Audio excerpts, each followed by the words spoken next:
Voilà, gloire au Seigneur, que Dieu soit béni, particulièrement donc nous arrivons au moment où nous avons besoin d'être nourris, nous avons préparé nos cœurs. Mon épouse a donné, je dirais, une sorte d'introduction. Et j'aimerais maintenant vous parler, donc particulièrement sur un sujet d'une importance capitale. Actuellement, nous sommes en train de vivre la fin des temps. Et dans la Bible, à la fin des temps, il y a la description de deux églises, deux sortes d'églises, deux genres d'églises. Le genre Philadelphie et le genre Laodicée. Ces deux églises se trouvent être à la même époque et elles marchent avec Jésus comme bannière, mais de façon complètement différente. L'une n'a pas besoin de se repentir, l'autre a besoin de repentance. L'une a la promesse d'être enlevée de la terre. Je te garderai en dehors de la grande tribulation qui s'en vient, et l'autre sera vomi de la bouche de Jésus. Ce qui veut dire qu'il y a quelque chose de très sensible dont nous avons besoin de prendre conscience personnellement. Dans quelle sorte de filière je me trouve? Filière religieuse. Est-ce que je me trouve avec l'esprit Philadelphie ou l'esprit Laodicée? Et nous allons faire une lecture particulière qui va nous démontrer, nous imager ce que je viens de vous montrer de manière sommaire. Nous allons lire dans Exode, chapitre 32. Nous allons nous lever ensemble devant le Seigneur pour faire la lecture. Dans Exode 32, nous avons un exemple de ce que nous allons voir aujourd'hui. C'est une religion qui n'est pas nouvelle, mais dont nous avons besoin, évidemment, donc, de disséquer. Exode 32, verset 1er. Le peuple, voyant que Moïse tardait à descendre de la montagne, s'assembla autour d'Aaron et lui dit, « Allons, fais-nous un Dieu qui marche devant nous. Car ce Moïse, cet homme qui nous a fait sortir du pays d'Égypte, nous ne savons pas ce qu'il est devenu. » Aaron leur dit, « ôtez les anneaux d'or qui sont aux oreilles de vos femmes, de vos fils et de vos filles, et apportez-les-moi. » Et tous ôtèrent les anneaux d'or qui étaient à leurs oreilles, et ils les apportèrent à Aaron. Il les reçut de leurs mains, jeta l'or dans un moule et fit un veau en fonte.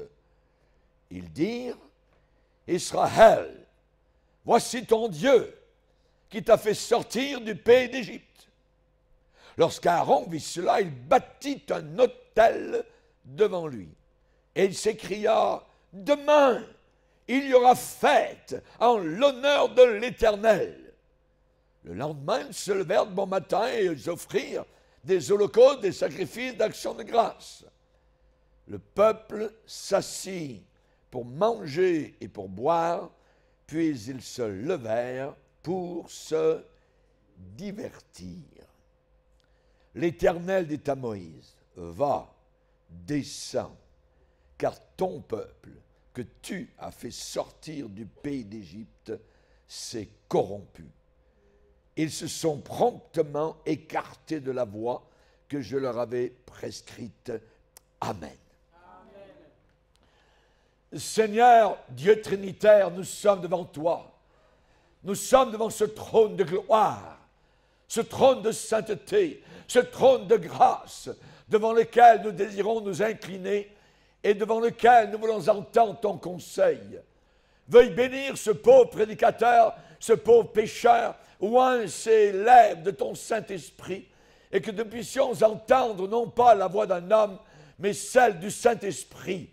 Interpelle-nous ce matin, choque-nous s'il le faut, Seigneur, bouleverse nos cœurs, nous qui sommes parvenus à la fin des siècles, et si nous sommes en danger spirituel, nous te prions de nous aider à en prendre conscience et d'agir conséquemment.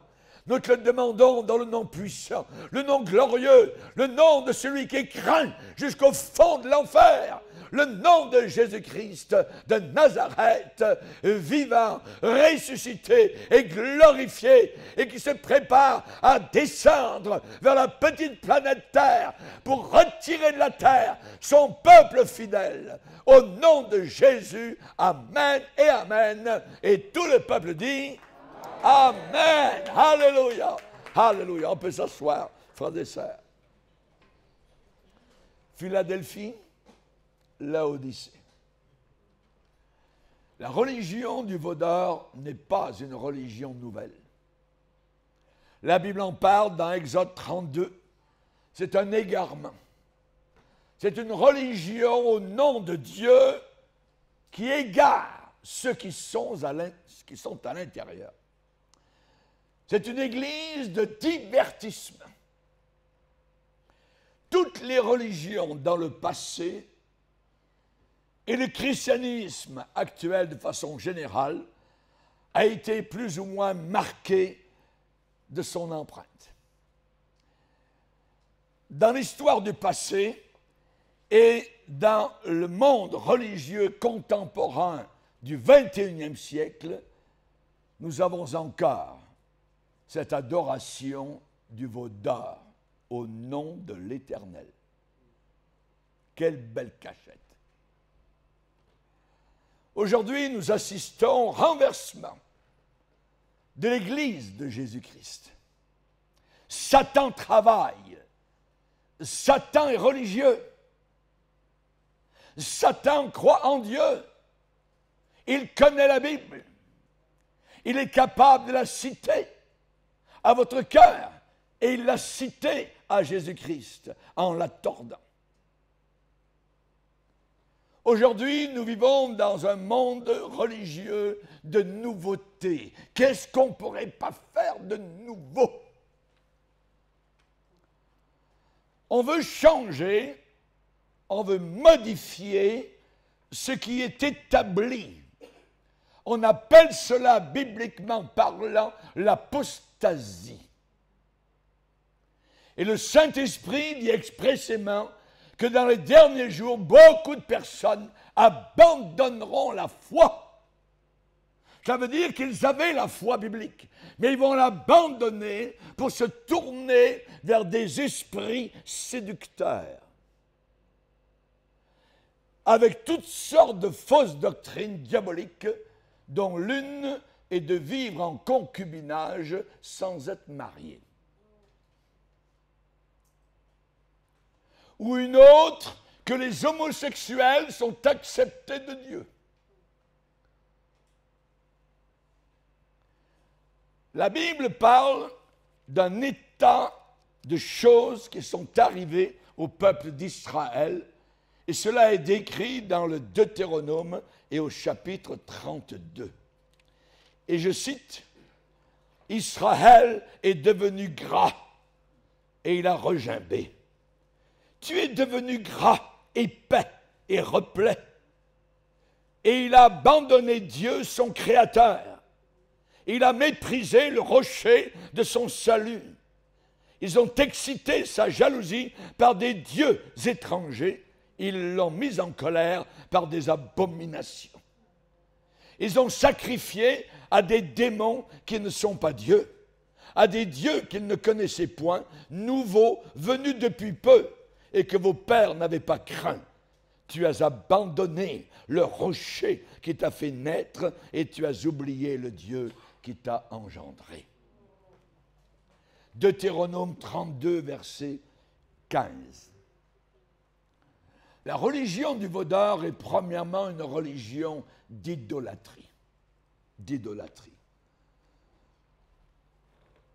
Dans Exode, il est dit que le peuple, voyant que Moïse tardait à descendre de la montagne, se rassembla autour du leader, Aaron, et lui dit, « Fais-nous un Dieu qui marche devant nous. » Fais-nous un Dieu qui marche devant nous. La religion du Vaudar, c'est une religion qui a besoin de voir, qui marche par les yeux. Alors que la Bible dit, lui que vous aimez, parlant de Jésus, sans l'avoir vu. Je n'ai jamais vu Jésus et je ne l'ai jamais autant aimé. La religion philadelphienne est une religion qui n'a pas besoin de voir et qui croit ce que Christ a dit, heureux ceux qui n'ont pas vu, mais qui ont cru. La religion du Vaudar veut pouvoir toucher.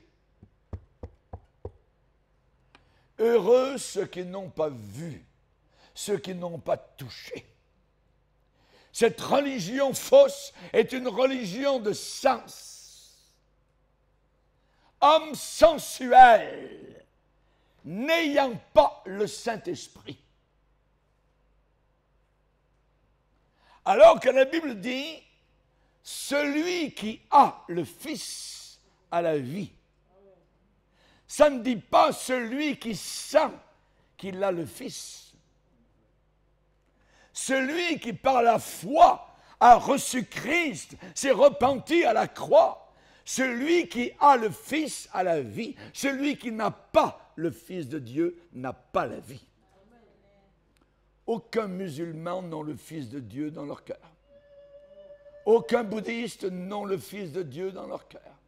Aucun hindou n'a le Fils de Dieu dans leur cœur. Ce qui veut dire qu'ils sont tous perdus. Raison pour laquelle notre mandat est magistral, c'est d'aller par toutes les nations et de les amener à Christ. Personne ne vient au Père, a dit Jésus, s'il ne passe pas par moi. C'est un sentier étroit, exclusif, ridiculisé, moqué dans ces derniers jours par des dirigeants aveugles. La religion du Vaudar n'est pas une religion de la foi. Or, sans la foi véritable, il est impossible de plaire à Dieu.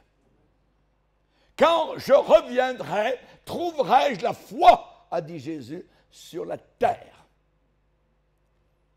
Il ne parlait pas d'une croyance, d'une religion, il parlait de la foi dans la croix, dans l'œuvre du calvaire, dans le sang qui a coulé. Trouverai-je la foi?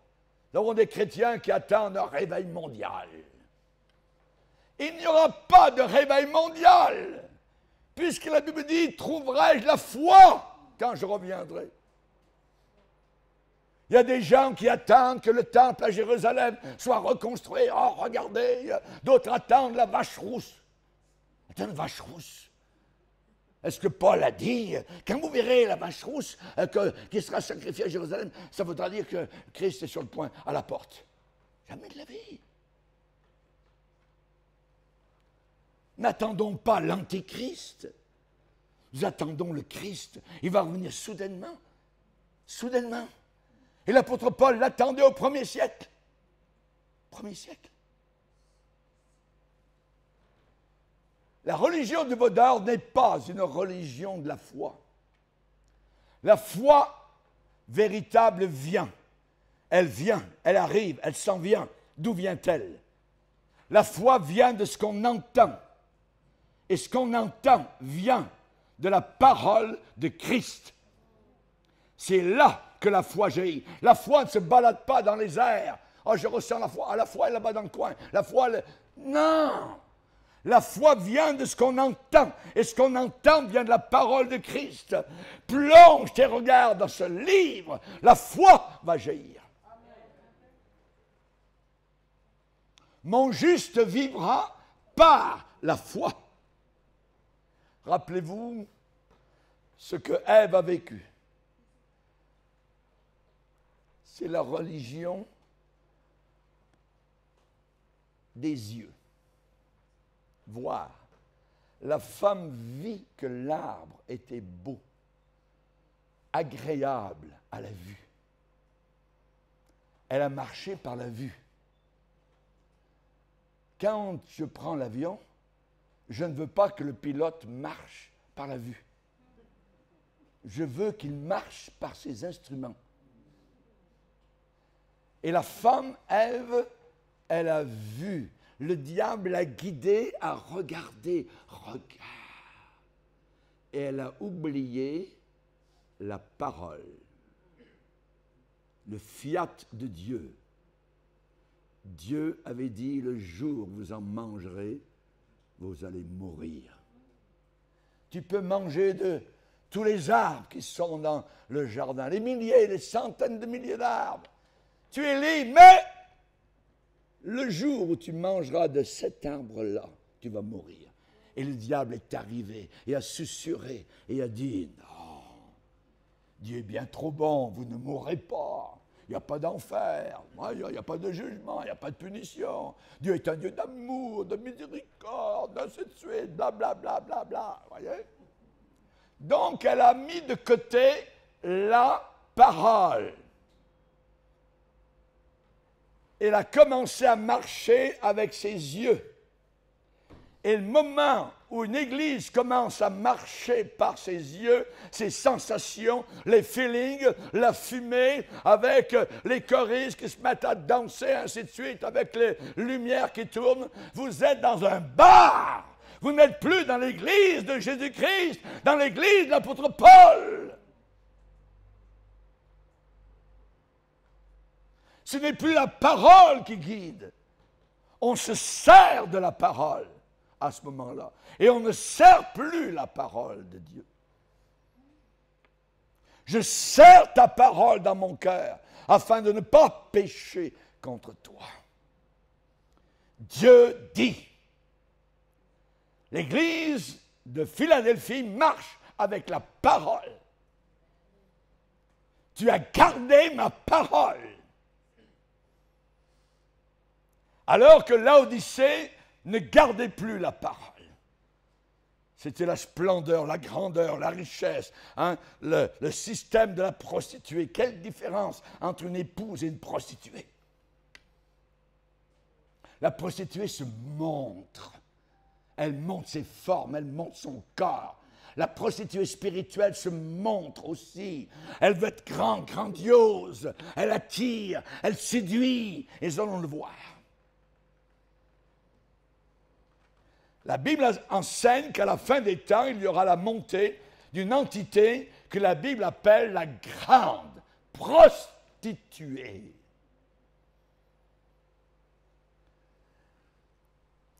Alors, le veau qu'ils ont fait au pied de la montagne n'a jamais marché. Il ne peut pas marcher. Ils ne le pouvaient pas. Comme toutes les idoles. Elles ne peuvent pas marcher. Elles ont des yeux, ne voient pas. Elles ont des oreilles, n'entendent pas. Elles ont des mains, ne prennent pas. Il faut les porter. Dieu est esprit. Et il faut que ceux et celles qui l'adorent en esprit et en vérité. Dans la vérité, pas dans le compromis, pas dans le faire à croire. Pas, je m'en vais danser dans les bars le samedi soir et le dimanche, je loue le Seigneur. Vous ne pouvez pas être à la table des démons et ensuite à la table de Dieu. Impossible. Le premier commandement que Dieu a donné à Moïse sur la montagne du Sinaï, tu n'auras pas d'autre Dieu devant ma face. Ça veut dire, je veux être le seul Dieu que tu vas adorer. Et le deuxième, tu ne te feras pas d'image taillée, ni de représentation quelconque des choses qui sont en haut dans les cieux, et tu ne te prosterneras pas devant ces choses-là. Aujourd'hui, nous vivons à la fin des temps. Satan travaille très fort, invisible, mais réel. Des millions de démons sont en train de travailler en Suisse, au Canada, aux États-Unis, en France, partout dans le monde, en Afrique. Et la parole de Dieu est devenue une honte. Si vous avez honte de ce livre, vous avez honte de vos frères et sœurs qui sont morts pour ce livre au travers des siècles. Ils sont allés jusqu'à la mort. Jérémie 6, 10 nous dit « La parole de l'Éternel est pour eux une honte ». Ça veut dire que ce sont des mythes. Ce n'est pas vrai. Il y a du vrai et du faux. Il faut en prendre, il faut en laisser. Non. On prend tout ou on laisse tout. Et il est dit qu'il n'y trouve aucun plaisir. Il n'y trouve aucun plaisir. La religion du veau d'or est tout d'abord une religion d'ignorance. Vous avez entendu tout à l'heure le verset « Mon peuple périt ». Ce n'est pas une petite affaire. Périt, ça veut dire « va en enfer ». Par manque de connaissances. Ça veut dire qu'ils ne savent pas ou ils ne veulent pas savoir. Ce Moïse, nous ne savons pas ce qu'il est devenu. C'est l'ignorance. Nous ne savons pas. La culture postmoderne déclare on ne peut pas vraiment savoir. On ne peut pas avoir de certitude. L'histoire a été tordue, tout est tordu. Non, on ne peut pas vraiment savoir. Dieu, oui, mais on ne sait pas, on ne sait pas. Alors on minimise la parole de Dieu. Elle est sapée, elle est minée. Et on vit dans un monde de tolérance. Pascal, ce mathématicien français qui a été sauvé, une nuit, il a eu une expérience où Dieu s'est révélé à lui par Jésus-Christ et il a dit simplement deux mots, mais les mêmes. Certitude, certitude. Quand vous êtes sauvé, vous savez, vous êtes certain, vous ne jouez plus à la religion. Vous êtes relié au ciel. Aujourd'hui, l'Église est remplie de gens qui n'ont plus de fondation, qui n'ont plus de conviction. La résurrection de Jésus, ouais, peut-être, on ne sait pas. La Bible, ouais, ben, c'est les hommes qui l'ont écrit. Le ciel, oui, oui, le ciel. L'enfer, non, Dieu est trop bon, il n'y a pas d'enfer. Hein. La divinité de Jésus-Christ. Un sondage a été fait en Amérique du Nord parmi les évangéliques pour savoir si Jésus est Dieu. Savez-vous le résultat? Il y a 40% des évangéliques qui ne croient pas que Jésus est Dieu. 40%. Canada, États-Unis. Ça n'a aucun sens.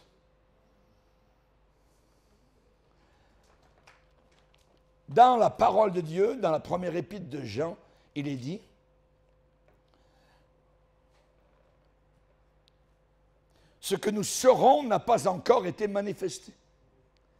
Mais nous savons, savoir, que lorsque cela sera manifesté, nous serons semblables à lui. » Il est dit aussi, « Or vous le savez, Jésus a paru pour ôter les péchés. » Nous savons que nous sommes passés de la mort à la vie parce que nous aimons les frères et les sœurs véritables.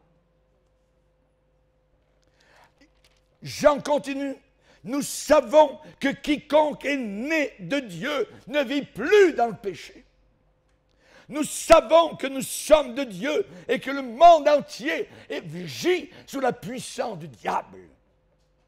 Nous savons que le Fils de Dieu est venu et qu'il nous a donné l'intelligence pour connaître le véritable. Nous sommes dans le véritable, en son Fils Jésus. C'est lui qui est le Dieu véritable.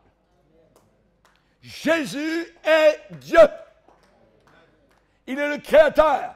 Quand vous prenez la Bible, Genèse 1:1, au commencement, Dieu créa les cieux et la terre. C'est qui Dieu? C'est Jésus-Christ. Tout a été créé par lui et pour lui.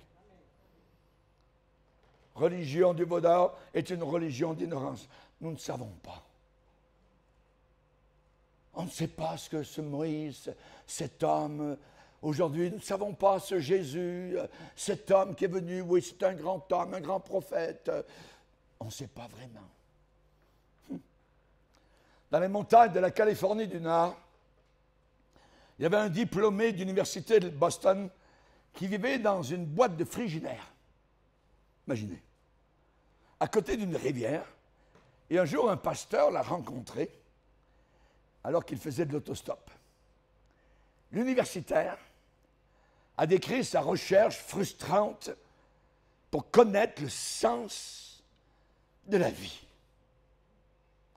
Le pasteur lui pose la question, « As-tu trouvé des réponses ?» Le jeune homme dit « Non, mais je me suis placé dans une situation telle que ici, je ne veux plus me poser aucune question. » C'est cette génération. Ils ne veulent pas savoir. Nous ne voulons pas savoir. Dans l'Épître aux Corinthiens, l'apôtre Paul va dire 10 fois, ne savez-vous pas? Ne savez-vous pas? C'est malheureux, mais c'est ce que la sagesse humaine arrive à accomplir. Hélas. Au XXIe siècle, nous avons une explosion d'informations, comme jamais dans toute l'histoire humaine. Raison pour laquelle nos étudiants ont pu faire 4 ans d'études, alors que nous sommes au Canada et que vous êtes en Europe, en Afrique, au Bénin et ailleurs dans le monde, en Suisse et en Angleterre. Il n'y a jamais eu aujourd'hui autant d'informations instantanées. La connaissance moderne est incapable de verser de la lumière sur les questions spirituelles de base par rapport à la race humaine. Est-ce qu'on vient d'un singe? Non, on vient peut-être de la baleine. Entre les deux, mon cœur balance. Ouais. Alors je vis comme un singe. Et nous avons évidemment une génération qui vit à la manière du singe Satan, qui les dirige. La Bible décrit exactement l'humanité de la fin des temps. Ils apprendront toujours, ils vont apprendre et n'arriveront jamais à la connaissance de la vérité. La bataille de la fin des temps est sur la vérité. Satan est le padré du mensonge. Et il se bat par rapport à ce livre. Et il combat tous les véritables pasteurs. Il me combat depuis plus de 50 ans. Une fois, il a fait descendre le plafond de ma chambre sur moi avec une haine inimaginable. J'ai dit, mais qu'est-ce que c'est que ça? Et ça s'est arrêté juste sous mon nez. Bon, et c'est parti. Nous avons affaire à des puissances diaboliques qui sont enragées contre le genre de réunion que nous tenons, le genre d'enseignement que nous donnons à l'école biblique. L'homme a pu résoudre des problèmes incroyablement difficiles en mathématiques, en astronomie, en microbiologie, dans les voyages spatiaux. Mais le véritable sens de la vie est caché à ceux dont les méthodes de recherche sont purement rationnelles. L'Europe a été infectée depuis la Révolution française par l'âge de la raison. Ils ont tué plus de 1 million de personnes lors de la Révolution française. Et ils ont mis Dieu dehors. Et ils ont fait entrer dans une église désaffectée à Paris, quartier latin. Ils ont fait une cérémonie où ils ont porté une statue qu'ils ont appelée la raison. L'âge de la raison. Et cela a produit des fous, des philosophes, comme Descartes, comme Rousseau, comme Voltaire, en Allemagne comme Hegel, comme Kant. Ce Moïse, nous ne savons pas ce qu'il est devenu. Ce Jésus, mais peut-être que les musulmans ont raison. Peut-être c'est les bouddhistes. Peut-être que Zoroaster avait raison. Et là, le doute arrive. Et quand le doute est en train de consumer comme un feu qui brûle par en dessous, alors à ce moment-là, la flamme va se lever rapidement. Les hommes finissent par être totalement perplexes par rapport à la vie, par rapport à la mort, par rapport à l'amour. Une femme, 2 femmes, 3 femmes, pourquoi pas? Je suis un animal évolué. Les hommes pataugent littéralement dans l'embarras et sont perplexes par rapport à Dieu, à l'homme, au péché. Péché? De quoi vous parlez, pasteur? Péché? Il n'y a plus de péché aujourd'hui. C'est un vrai casse-tête pour nos populations. Le ciel, l'enfer, l'éternité. Mais il y a une petite sonnette dans chacun de nos cœurs. Parce que la Bible, qui est le livre, l'unique livre de Dieu, dit, Dieu, le moment où je suis sorti du sein de ma mère, a placé dans mon cœur la pensée de l'éternité. Et nos petits chiens, nos petits chats n'ont pas la pensée de l'éternité. Je n'ai jamais vu mon chat ni mon épouse à la maison. On l'aime bien, voyez. On a une belle chatte, voyez, elle s'appelle Pantoufle. Mais je ne l'ai jamais vue se mettre à genoux pour prier le Seigneur parce qu'elle avait besoin, parce qu'on était en retard le matin, elle n'avait pas reçu sa nourriture. Jamais. Aucun animal n'a le sens de Dieu, le divin. Mais toi qui m'écoutes, tu as le sens de l'éternité. Dieu l'a placé dans ton cœur. Le problème, c'est que les réponses spirituelles ne peuvent pas être découvertes uniquement par le simple raisonnement humain, par la matière, notre matière qui est très, très, très, très grise. La Bible dit l'homme animal, l'homme psychique, l'homme psychologique ne reçoit pas les choses de l'Esprit de Dieu parce qu'elles sont une folie pour lui.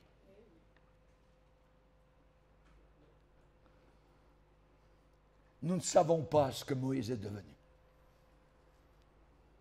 Les mystères de la religion. La religion sur la terre, vous pouvez avoir votre religion, vous pouvez fonder votre religion, votre secte aujourd'hui. Tous les jours, il y en a qui sortent. Alors, il faut de l'encens, il faut des bougies, il faut des chandelles, des pèlerinages. Il faut faire son chemin vers Dieu, quand. Il faut peut-être aller aux Indes, d'un fleuve spécial, tout ça, qui s'appelle le Gange. Et quand je plonge là-dedans, je ressors tout pur, tout purifié. C'est de la folie totale. L'homme animal ne reçoit pas les choses de l'Esprit de Dieu parce qu'elles sont une folie. Nous, c'est une croix. C'est une croix. C'est un homme. Cet homme est Dieu, le Fils, qui a été cloué pour mes péchés et les tiens, et les tiens, et les tiens. C'est là que ça se passe. Et c'est là que la tête du serpent a été écrasée sous les pieds ensanglantés du Sauveur Jésus-Christ. Alléluia. Alléluia. Merci Seigneur.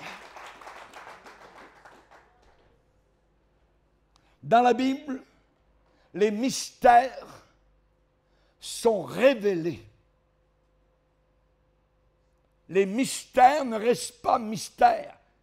Les mystères sont révélés. Dieu nous les a révélés par le Saint-Esprit. J'ai caché ces choses aux sages et aux intelligents de ce monde et je les ai révélées aux enfants. Alléluia. Paul va dire aux Éphésiens, c'est par révélation que j'ai eu connaissance du mystère. Les mystères ne sont plus cachés. Et Paul va en parler aux Colossiens. lorsqu'il déclare dans Colossiens, il parle qu'il est prédicateur de la parole de Dieu, le mystère caché de tout temps et dans tous les âges, mais révélé maintenant à ses saints. Alléluia. Alléluia. Chers amis, la sagesse humaine est déficiente à 100%. Vous ne pourrez jamais arriver à atteindre Dieu, toucher Dieu avec votre sagesse humaine. C'est impossible. La vérité spirituelle est irrationnelle et illogique aux yeux de l'homme. L'homme est incapable de percevoir les choses de Dieu. Si notre évangile est voilé, il est voilé pour ceux qui périssent. Ceux qui vont en enfer, c'est voilé pour eux, ils ne comprennent pas. C'est ce que je suis en train de prêcher. Vous ne comprenez rien de tout, vous êtes perdus.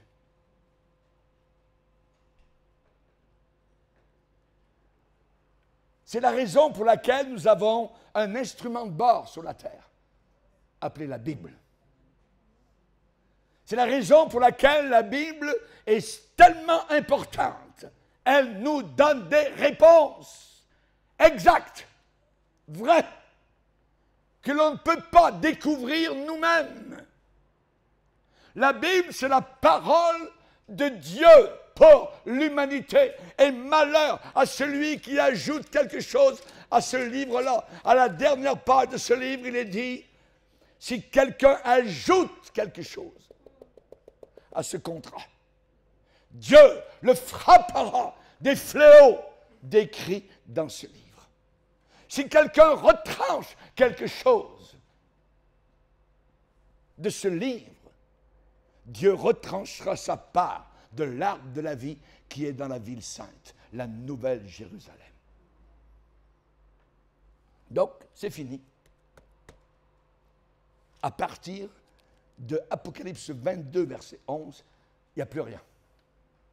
On n'a plus besoin de rien du tout vis-à-vis de la parole de Dieu. Et voilà que 600 ans plus tard, arrive Mohammed, et qui lui a une révélation, tout ça, et il écrit le Coran, tout ça, les mécréants, vous avez le droit de les tuer, tout ça, il n'y a pas de problème. Je sais où est Mohammed, il est en enfer. C'est faux! Parce que à la fin du contrat, il est dit que personne ne peut ajouter quoi que ce soit. Les Écritures, c'est la vérité révélée divinement pour remplir le vide d'ignorance spirituelle qui est dans chacun de nous. Chaque jour, faites un saut dans la piscine de la parole de Dieu. Vous allez vous en trouver très bien. Alléluia. Chaque fois, vous serez touché par sa grâce merveilleuse. Il y a une de nos étudiantes qui a déclaré dans son témoignage hier, elle dit, j'avais écouté le pasteur Bourget sur Internet. Quand j'écoutais ce prédicateur, je ne pouvais pas le supporter. Alléluia. Mais le Seigneur a travaillé son cœur. Elle s'est convertie. Elle a étudié ce livre pendant 4 ans. Alléluia. Elle dit, quand je rentre dans ce livre, je n'arrive pas à en sortir. C'est trop merveilleux. Alléluia. Gloire à Dieu! Christianisme d'ignorance. Ce Moïse, nous ne savons pas ce qu'il est devenu. Ce Jésus qui est monté au ciel, qui a dit qu'il reviendrait, oh, c'est pas... Ah oui, il va revenir. Il va revenir. Mon peuple périt, faute de connaissance. L'Éternel étend ses regards sur toute la surface du globe terrestre pour soutenir ceux et celles dont le cœur est tout entier à lui. All out, complètement au Seigneur. Nos sens, notre sensibilité est moins fidèle que notre cœur. La mémoire qui compte le plus, avant tout, c'est la mémoire du cœur. Du cœur. On a commencé avec le cœur. C'est en croyant du cœur que nous avons été sauvés.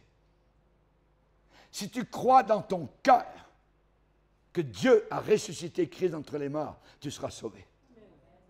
Tu aimeras l'Éternel ton Dieu de tout ton cœur. C'est une histoire de cœur avec le Seigneur. Aujourd'hui, ceux qui appartiennent à la religion du Vaudor, avant tout, ils ne savent pas qui est Dieu, vraiment, qui est Jésus-Christ, s'ils sont sauvés ou pas sauvés, s'ils ont été baptisés dans le Saint-Esprit ou pas, et le ciel, ils ne font même pas confiance à l'enseignement de la Bible. Alors, il faut redéfinir l'Église. Nous avons des théologiens aujourd'hui qui veulent redéfinir l'Église. Alors, il y a le dialogue entre les religions qu'on appelle l'écuménisme diabolique. Alors, il y a des conversations sur les pèlerinages. Chacun a sa vérité. Il y a du bon dans toutes les religions. C'est Satan qui parle. C'est un séducteur. Il y a un seul genre de conversation qu'ils n'aiment pas. Ceci est mauvais, ceci est bon. Ah, il n'y a pas ça. Ils aiment rester dans le flou. Ceci est péché. Oh non, ils n'en veulent pas.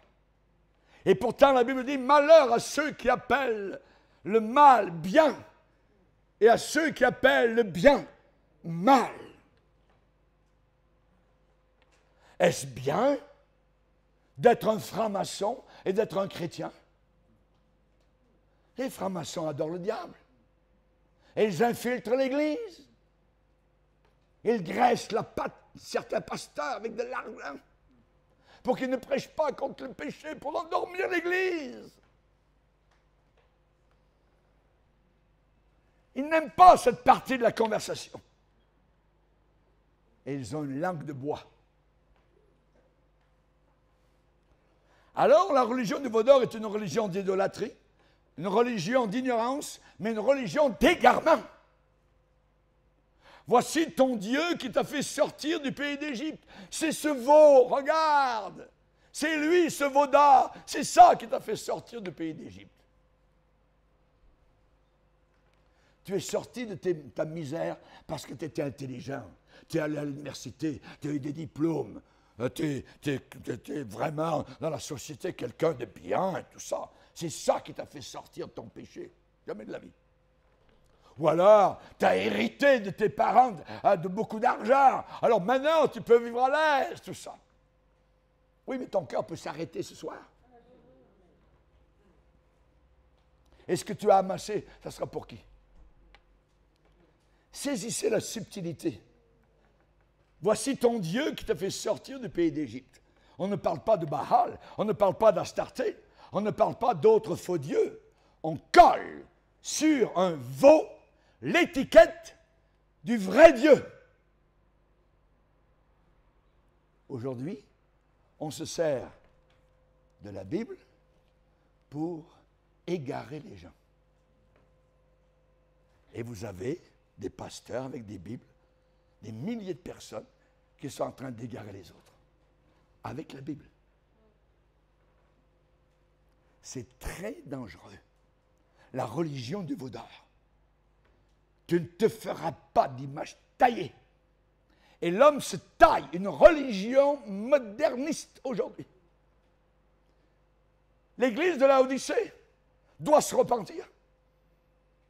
Elle va être vomie. Ça veut dire que mon estomac ne supporte plus. Il faut que ça sorte. Et le cœur de Jésus ne supporte pas cette Église apostate. Cette Église qui parle de lui, mais qui ne le sert pas. Christ va les vomir. Va les vomir. Et on peut descendre en enfer avec une Bible. Tous les papes sont en enfer. Des milliers de pasteurs sont déjà en enfer. Qui n'ont pas respecté la parole de Dieu. Dieu est ce qu'il est. Rien et personne ne peut se substituer avec lui. Les hommes méchants et imposteurs, séducteurs, grandiront dans le mal, égarant les autres et égarés eux-mêmes. Rien et personne ne peut se substituer à notre Dieu. Vous vous rappelez la pythonesse? L'apôtre Paul arrive dans la ville de Philippe et il rencontre une femme possédée. Et vous savez ce que le démon à l'intérieur de la femme a déclaré? Ces hommes vous annoncent la voie du salut. Ah, elle dit la vérité. Mais ce n'est pas exactement ça qu'elle était en train de dire. La pythonisse était en train de dire, ces hommes, l'apôtre Paul et les autres, vous annoncent une voie du salut. C'est différent. Ça veut dire qu'il y en a d'autres voies du salut. Et lorsqu'on vous dit que tous les chemins mènent au ciel, soit par Rome, soit par les bouddhistes, soit il y a un seul Dieu de toute manière, hein, on va se mettre ensemble, hein, rockons, dansons, tout ça, c'est merveilleux, c'est l'unité totale, tout ça, c'est diabolique. Dernièrement à Pâques, à Sherbrooke au Canada, un pasteur pentecôtiste a fait la marche du pardon avec la croix sur le dos, avec les membres de son assemblée, et sont allés à un haut lieu catholique pour faire une cérémonie sous les médias télévisés, ainsi de suite, pour déclarer qu'ils demandaient pardon aux catholiques.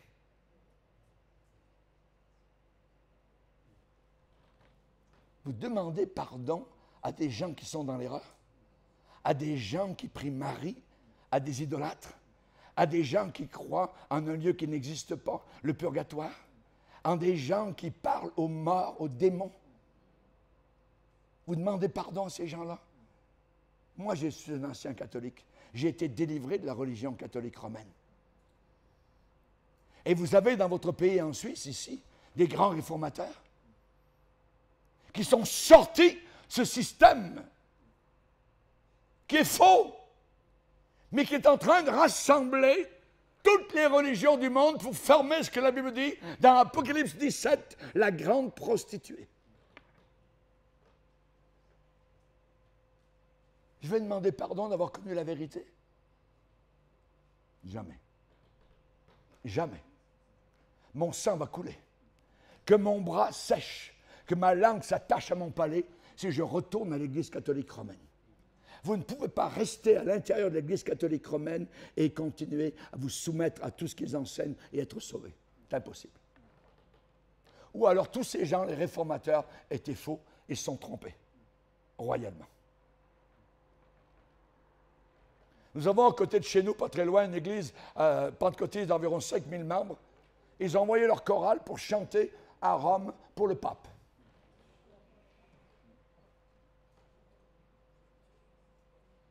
Une abomination. Nous sommes en train de vivre cela. La religion du veau d'or. Si je rebâtis ce que j'ai détruit, je me constitue comme un transgresseur. Je vais retourner. Je vais retourner à l'erreur. Je vais retourner à ce que j'ai vomi. Jamais. La vérité m'a libéré. Christ a dit, vous connaîtrez la vérité. La vérité vous libérera. Religion d'égarement. La pythonisse a dit, ces hommes vous annoncent une voie du salut. Il y en a d'autres. Mais l'apôtre Pierre, le jour de la Pentecôte, a prêché devant des milliers de personnes. Il a dit, il n'y a de salut en aucun autre. Car il n'y a sous le ciel aucun autre nom qui a été donné parmi les hommes par lequel nous devions être sauvés. Et c'est le nom de Jésus-Christ de Nazareth. Alléluia. C'est une religion de séduction. Demain, il y aura fête en l'honneur de l'Éternel. Ah oui. Demain, il y aura fête en l'honneur de l'Éternel. Pourquoi pas?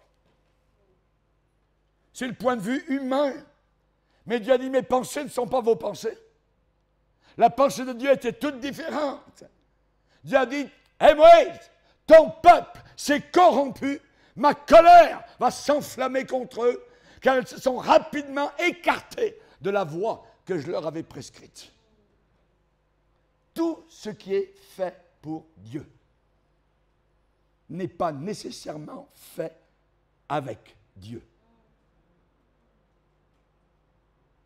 Je vais répéter ça. Tout ce qui est fait pour Dieu n'est pas toujours nécessairement fait avec Dieu et avec son approbation. Balaam, tu n'iras pas avec eux. Balaam, hein? Tu es mon homme de Dieu, tu es mon pasteur. Tu n'iras pas avec eux. Ils veulent t'acheter, ils veulent te donner donc de l'argent. Ne va pas avec eux. Puis ensuite, Balaam entend Dieu dire, lève-toi, va avec eux. Pourquoi? Parce que Balaam voulait l'argent. Ça miroitait sous ses yeux. C'est de cette façon que l'on devient un faux prophète. Écoutez-moi les pasteurs qui sont là. C'est comme ça qu'on devient un faux prophète. Se faire acheter par l'argent, la position, les honneurs. Comment pouvez-vous croire, dit Jésus, vous qui tirez votre gloire les uns des autres et qui ne cherchez pas uniquement la gloire qui vient du Père? On peut essayer de tranquilliser notre conscience tout le temps, de bien des façons. Il y a certains contemporains de Jean-Baptiste qui fuyaient la colère à venir en voulant se faire baptiser dans l'eau, mais il n'y avait aucune repentance dans leur vie. Aucune. Aucun fruit de repentance. Et Jean-Baptiste leur a dit, pourquoi fuyez-vous la colère à venir? Produisez donc du fruit digne de la repentance. Et ne prétendez pas dire, ah, nous avons ceci, je fais partie de telle religion, moi je suis cela, moi j'ai une telle église. S'en fout le Seigneur. Le Saint-Esprit dit expressément qu'à la fin des temps, beaucoup abandonneront la foi pour s'attacher à des esprits séducteurs. La religion du Vaudor est une religion de séduction. De séduction. Quand j'étais un jour en Angleterre dans une grande convention, il y avait une jeune fille qui était à côté de moi qui me traduisait. Elle était vraiment mal habillée, je peux vous le dire.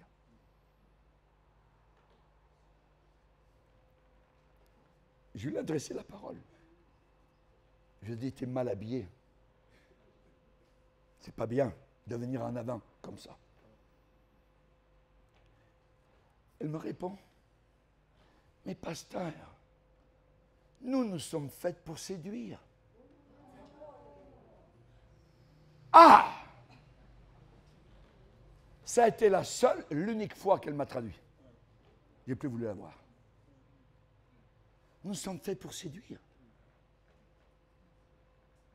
La Bible dit que dans l'Église de Dieu, on doit s'habiller convenablement, tel qu'il convient à l'Église du Seigneur, car la sainteté convient à l'Église de Dieu. Aujourd'hui, la doctrine biblique est attaquée. La signification de la croix est attaquée. Le cœur de notre foi est attaqué. Redéfinir l'Église, c'est la religion de Caïn, qui croyait à Dieu, mais Dieu n'a pas répondu à sa prière. Et il a tué son frère. Il le haïssait. Et il y a une religion qui nous haït. Qui a tué Jésus à la croix? Des gens religieux. Des gens religieux. Et nous devons combattre pour la foi qui a été donnée aux saints une fois pour toutes. La religion du Vaudor est une religion de divertissement. Les chrétiens viennent comme ils vont au cinéma, ils viennent à l'église comme ils vont au bar. Et dans nos églises, je ne sais pas ici en Europe, mais là-bas maintenant, les grandes églises sont toutes peintes en noir. Tout en noir. Tout est noir partout. Il n'y a pas de fenêtre, comme dans les bars. Et c'est l'esprit de divertissement qui est là. Il faut danser, il faut rocker, il faut convoiter, ainsi de suite. Il y a des soirées de samedi soir où on danse ensemble, on est collés avec les femmes. Imaginez! L'Esprit, le Saint-Esprit dit expressément que dans les derniers jours, beaucoup abandonneront la foi. Divertissement. Il est dit, le peuple s'assit pour manger et boire, puis ils se levèrent pour se divertir. Diversion. Manger et boire, c'est légitime. Mais c'est illégitime quand ces choses passent en priorité. Paul dit aux Corinthiens, ne devenez pas idolâtres comme quelques-uns d'eux, où il est dit, le peuple s'assit pour manger et pour boire, puis ils se levèrent pour se divertir. La diversion, c'était ce qu'ils avaient vu en Égypte, la convoitise. C'était la même chose autour de Vaudor. C'était abominable. C'était les orgies. C'était l'alcool. C'était tout ce que vous voulez. Autour de Vaudor. Et aujourd'hui, on a une sorte d'église qui vont dans ce sens-là. Le divertissement. Le rock à l'intérieur. Les guitares, vous pouvez rentrer. Même il y a certaines églises, on vous donne des bouchons aux oreilles quand vous entrez à l'intérieur de l'église. Parce que ça va bouger, parce qu'ils sont vides, il faut qu'ils fassent du bruit.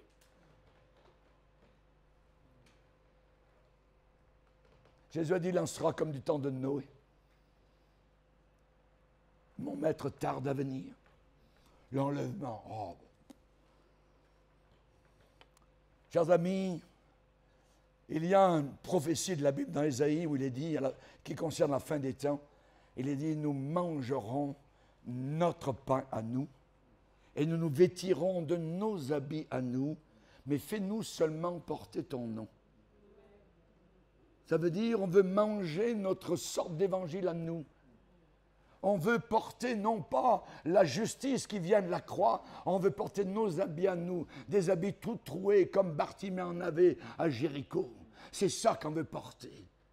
Et le Seigneur va dire à l'église de Laodicée, parce que tu es nu, tu es aveugle, tu ne sais pas ta situation. Je te vomirai de ma bouche, à moins que tu ne te repentes. Les Philistins sont servis de Samson, cet homme de Dieu, que Samson entre et qu'il nous divertisse. Lui, il s'était pas mal diverti avec les prostituées, avec la pornographie, avec ceci et cela. Il servait Dieu et puis en même temps, il servait le diable. Jusqu'au jour où on lui a crevé les deux yeux. Et avant que ses deux yeux soient crevés, les yeux de son cœur étaient déjà crevés. Baissons nos têtes et prions.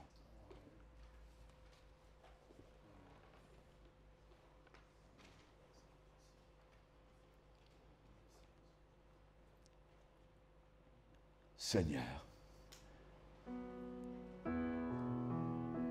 toi qui as parlé à Moïse, toi qui as donné le discernement à Moïse. Et Moïse a dit à Josué en descendant de la montagne, ce n'est ni un cri de vainqueur, ni un cri de vaincu. Ce sont des gens qui foirent, sont des gens qui chantent. Ni froid ni bouillant. Les tièdes, je les vomirai de ma bouche. Seigneur, s'il te plaît, aie pitié de ton Église, celle que tu aimes et pour laquelle et en faveur de laquelle ton sang a coulé en silence pendant 6 heures à Golgotha. Seigneur, merci pour la croix. Merci pour les ténèbres qui ont été là, Seigneur. Pendant ces 3 heures, de midi à 15 heures, toute l'obscurité de la terre était représentée à Golgotha.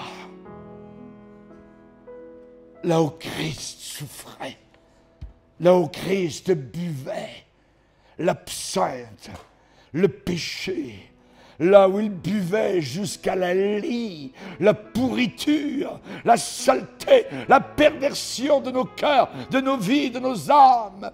Nous te bénissons, Père. Nous avons laissé la Bible. Merci pour cet instrument de vol. nous sommes guidés, nous sommes dirigés par ta parole. Nous te bénissons pour le Saint-Esprit qui nous conduit, qui nous dirige dans toute la vérité. Merci pour la vérité qui libère. Le mensonge a servi, la religion a servi, rend esclave, tandis que la vérité libère totalement, nous accorde la libération du péché, du mensonge, de la peur. Alléluia! Oh mort, oh la mort, où est ta victoire? Tu as été vaincu, écrasé par la croix de Christ crucifié. Satan, tu as été vaincu à Golgotha par le sang de l'agneau, le sang de Jésus, le sang de la victoire. Et nous t'avons vaincu par la parole de notre témoignage et par le sang de Christ Jésus. Merci Seigneur, merci Jésus, merci pour ta victoire à laquelle nous participons à 100%. Levons-nous ensemble, frères et sœurs, levons-nous devant le Seigneur et on va le bénir, on va le louer, on va le glorifier. Avant de prendre le repas de la Sainte Seine, on veut adorer le Seigneur, on veut le glorifier.